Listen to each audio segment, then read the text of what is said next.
গোটা সংসদ নিষ্প্রাণ নিষ্প্রাণ। আপনারা কি বাংলাদেশের সংসদে পৌঁছে গেছেন, দেশে পৌঁছে গেছেন মনে করছেন? এটা নিষ্প্রাণ সংসদ, এদের কাছে ঈমান নাই। এ সাংসদদেরকে বলছি, আপনারা এ কাজটাকে সমর্থন করেন নাই, সেটার উপর অনুতপ্ত হয়ে আল্লাহ আল্লাহ রাসূলের কাছে যদি তওবা করে আবার যদি সংসদে এ বিল উপস্থাপন না করেন, একজনও কিয়ামতের মাঠে আমার নবীর সুপারিশ পাবে না। এদিন বাংলাদেশের সংসদে একজন ব্যক্তি, এ আমার দলের হোক বা অন্য দলের হোক, একটাতে প্রস্তাব দিল। এ বলছে যে কেউ যদি কারো দুর্নাম করে, বদনাম করে, তাদের জন্য সংসদে আইন করা হয়, ঠিক না? কিন্তু সে একটা বাজেট দিল যে যারা নবীর শান বেয়াদবি করবে, কারণ নবী আমাদের জানের জান, নবী আমাদের প্রাণের প্রাণ, আর নবীর সুপারিশ ছাড়া তো কোনো মানুষ জান্নাতে যেতে পারবে? আমার মনে হয় বাংলাদেশের সংসদে যারা আছে ওরা এমনি এমনি ব্যস্ত চলে যাবে। নাউজুবিল্লাহ বলেন না। সে একটা প্রস্তাব দিল যারা নবীর শান বেয়াদবি করবে এ সমস্ত মানুষের জন্য মৃত্যুদণ্ডের আইন পাস করা হোক, মৃত্যুদণ্ডের আইন করা হোক এবং মৃত্যুদণ্ডের আইন সংসদে পাস করা হোক। এই যে একটা প্রস্তাব দিল, গোটা সংসদ নিষ্প্রাণ নিষ্প্রাণ। এই সাংসদদেরকে বলছি, নবীর শানে বেয়াদবি করলে তার মৃত্যুদণ্ডের আইন পাস করা হোক। একটা যে গঠনমূলক একটা যে প্রস্তাব আসলো, আপনারা নিষ্প্রাণ চুপচাপ বসেছিলেন, প্রস্তাব পাস করা তো দূরের কথা, একটা টেবিলের মধ্যে ছাপিয়ে এটা সমর্থন পর্যন্ত জানান নাই। আপনারা যদি তওবা করে অনতিবিলম্বে সংসদে এই আইন যদি পাস না করেন, আমি স্পষ্ট ভাষায় বলছি, কেউ আমার নবীর সুপারিশ পাবে না। আপনাদের জন্য নবীর সুপারিশ আছে নাই, আপনারা নবীর সুপারিশ পাবেন না, কারণ আপনারা নিজেরাই তো জান্নাতে চলে যাবেন। আমার মনে হয় এই সংসদের মধ্যে যারা ছিল এরা মুসলমান কিনে এটাও তো যথেষ্ট সন্দেহ আছে। কিন্তু মুমিন কাকে বলে? মুমিন কাকে বলে? আপনি শুধু মুখে কলমা বললে মুমিন হবে না তো। আল্লাহর নবী বলেন, লা ঈমানা লিমান লা মুহাব্বাতা লা, যার অন্তরে আমি নবীর মুহাব্বত নাই তার কাছে ঈমানও নাই। মুহাব্বত কোন পর্যায়ে? আল্লাহর নবী বলেন, লা ইউমিনু আহাদুকুম হাত্তা আকুনা আহাব্বা ইলাইহি মিন ওয়ালিদিহি ওয়া ওয়ালাদিহি ওয়ান নাসি আজমাইন। আমার নবী বলেন, তোমাদের মধ্যে কেহই ততক্ষণ পর্যন্ত পূর্ণ মুমিন হতে পারবে না যতক্ষণ পর্যন্ত তোমার মা বাবা, ছেলে সন্তান, স্ত্রী পুত্র, পৃথিবীর বুকে তোমার যত আপনজন আছে সবার ভালোবাসার চেয়ে আমি নবীর ভালোবাসা যতক্ষণ পর্যন্ত বেশি হবে না ততক্ষণ পর্যন্ত তোমরা কেউই পূর্ণ মুমিন হতে পারবে না। আমি নবীর হাদিসে পাকের আলোকে বলছি, আমার মনে হয় এত বড় একটা গুরুত্বপূর্ণ প্রস্তাব আসার পরেও এটা সমর্থন না করা এবং প্রস্তাব গ্রহণ না করা যারা করে নাই, আমার মনে হয় একটাও ওখানে মুসলমান আছে কিনা যথেষ্ট কি আছে। আপনারা কি বাংলাদেশের সংসদে পৌঁছে গেছেন, দেশে পৌঁছে গেছেন মনে করছেন?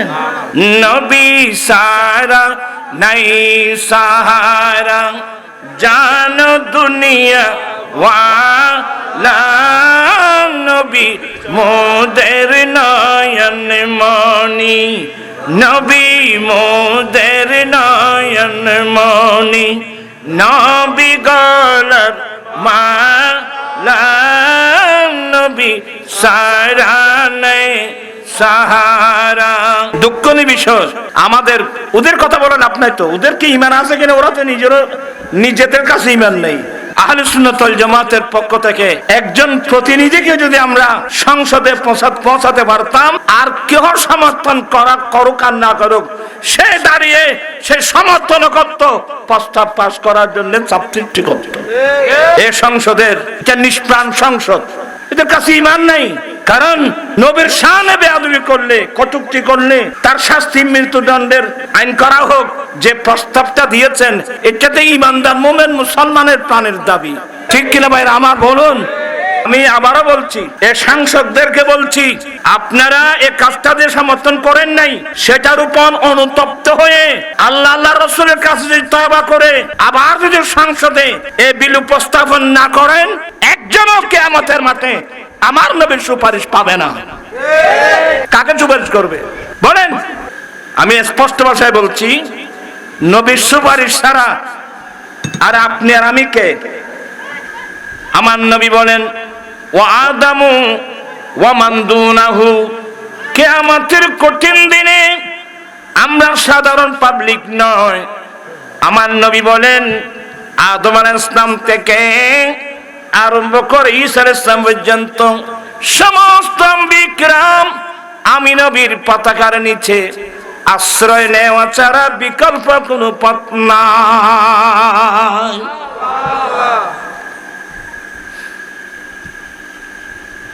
আপনারা খুবই চিন্তা করেন, আমার আলা হযরত মুজাদ্দিদে দ্বীন মিল্লাত ইমাম মুহাম্মদ রাসূল ফাজলে বেরলভী রাহমাতুল্লাহ আলাইহি, যার জীবনে কোনোদিন সে গোটা জীবনটা নবীর প্রেমের মতো কোরবান।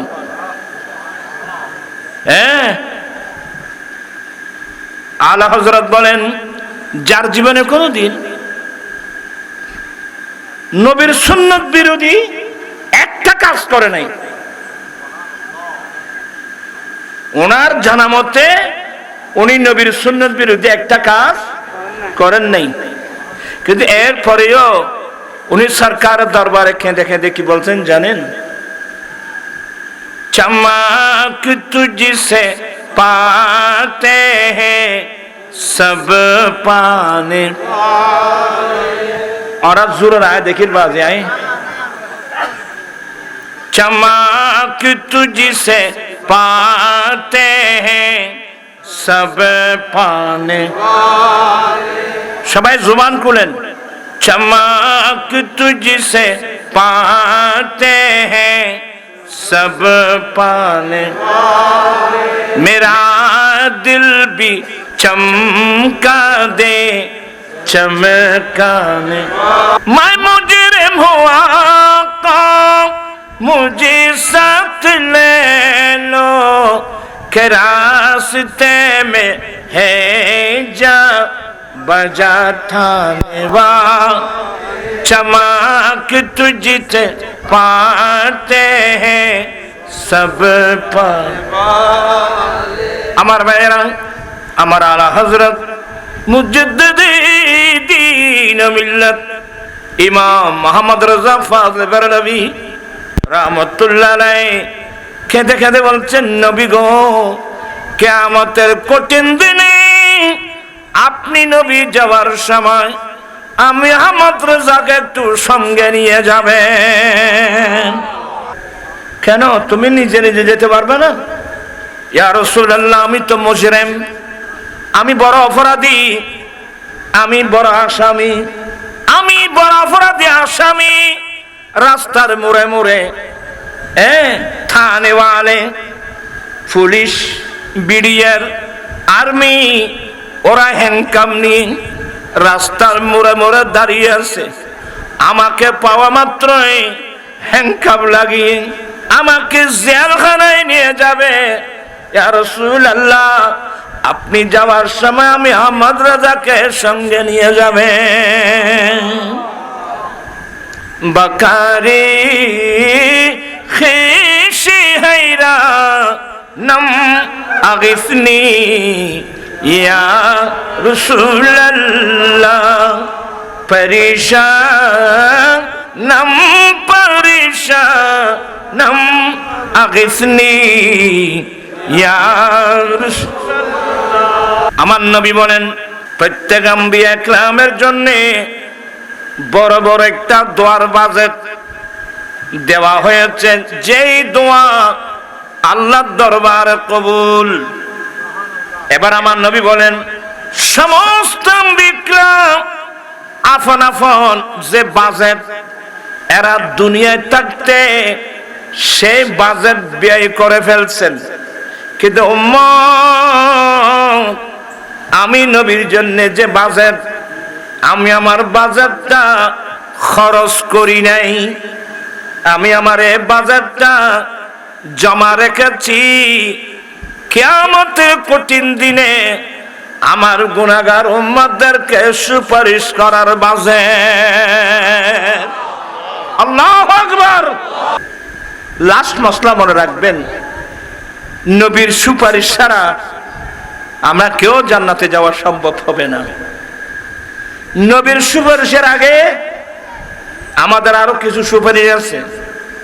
আমার নবী বলেন কিয়ামতের কঠিন দিনে বড় শাফাআতুল কুবরা যেটা, এটা বাজেট তো নবীর জন্য। আর আমার নবী বলছেন উম্মত আমি এই বাজেট ব্যয় করি নাই, আমি জমা রেখেছি কিয়ামতের কঠিন দিনে আল্লাহর কাছে সুপারিশ করে করে আমার গুনাহগার উম্মতদেরকে জান্নাতে নিয়ে যাওয়ার বাজেট। আমার নবী আল্লাহ থেকে পারমিশন নিয়ে দিলে সমস্ত বিক্রম আপন আপন উম্মতের জন্য সুপারিশ করবেন। এই জন্য নবী বলছেন ইয়াশফাউ ইয়াউমাল কিয়ামাতি সালাসা, কিয়ামতের কঠিন দিনে তিন প্রকারের বান্দা আল্লাহর কাছে সুপারিশ করবেন। সমস্ত বিক্রম আপন আপন উম্মতের জন্য সুপারিশ করবেন। এক, দ্বিতীয় নম্বর সুম্মাল উলামা, নবীদের পরে যারা নায়েবে রাসূল, আমার নবীর যারা আমার নবীর প্রতিনিধি, নায়েবে রাসূল, সত্যিকার যারা নায়েবে রাসূল নবীর প্রতিনিধি, এরা বড় বড় আল্লাহর ওলি। উলামা ইকরাম ইন্নামা ইয়াখশাল্লাহ মিন ইবাদিহিল উলামা, এরা সবাই আল্লাহর ওলি। হক্কানি রব্বানি আলেম যাদেরকে ওয়ারাসাতুল আম্বিয়া বলা হয়, এমন হক্কানি রব্বানি আলেম ওলি কিয়ামতের মাঠে আল্লাহর কাছে সুপারিশ করবেন।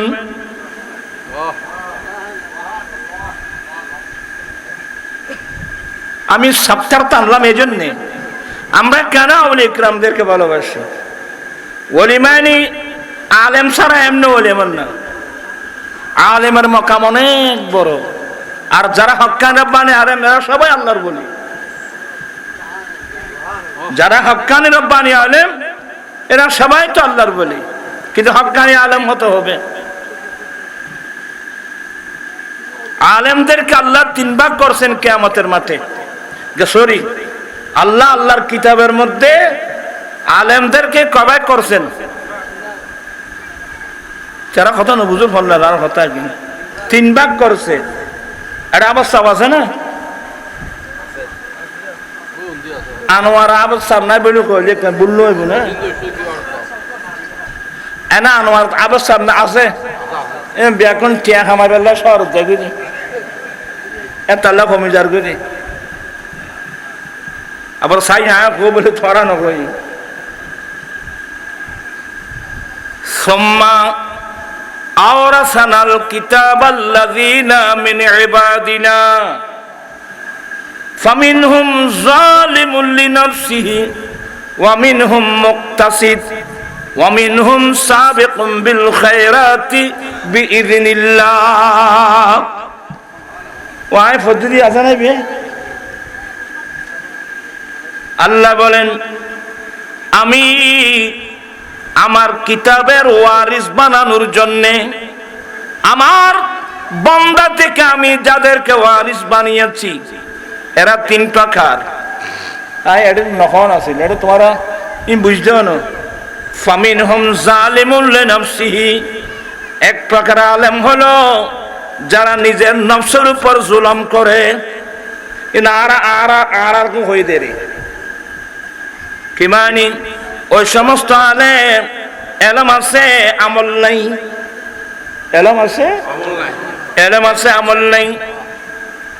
আল্লাহ কোরআন খোদে মিনহুম যালিমুন লিনাফসিহি ওয়া মিনহুম মুকতাসিদ, তাদের মধ্যে এক প্রকার আলেম আছে মধ্যম, এবং তাদের মধ্যে আরেক প্রকার আলেম আছে সাবিকুম বিল খায়রাত বিইজনিল্লাহ, আল্লাহর হুকুমে বড় কাজের মধ্যে অগ্রগামী।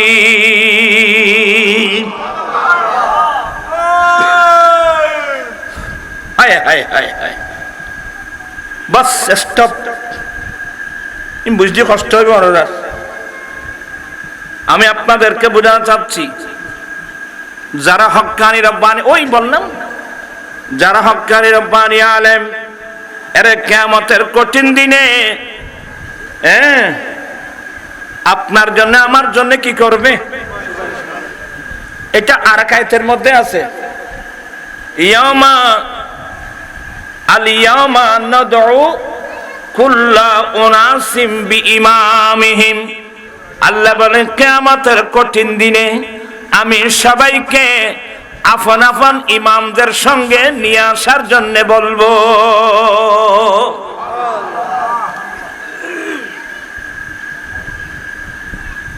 যাই হোক, বাস এদিকে আর যাচ্ছি না।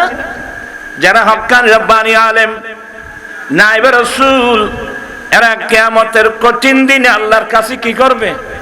সুপারিশ করবে। তৃতীয় নম্বরে সুম্মা শুহাদা, তৃতীয় নম্বরে যারা আল্লাহর রাস্তায় শাহাদাত বরণ করেছেন, সত্যিকার শহীদ শাহাদাত বরণ করেছেন, এই সমস্ত শুহাদায়ে কেরাম কিয়ামতের কঠিন দিনে আল্লাহর কাছে সুপারিশ করবেন। রাত 3টা-4টা পর্যন্ত খোয়া খায় ট্রাকের মধ্যে মাল বোঝাই করতে দেখো না, ট্রাক করতেন মানলাম আছে দেখো না। এলে কদুন আলেম আছে যারা সারা রাত খাঁদি খাঁদি মাওলার দরবার এলম লই। কুল রব্বি জিদনি ইলমা, কুল রব্বি জিদনি ইলমা।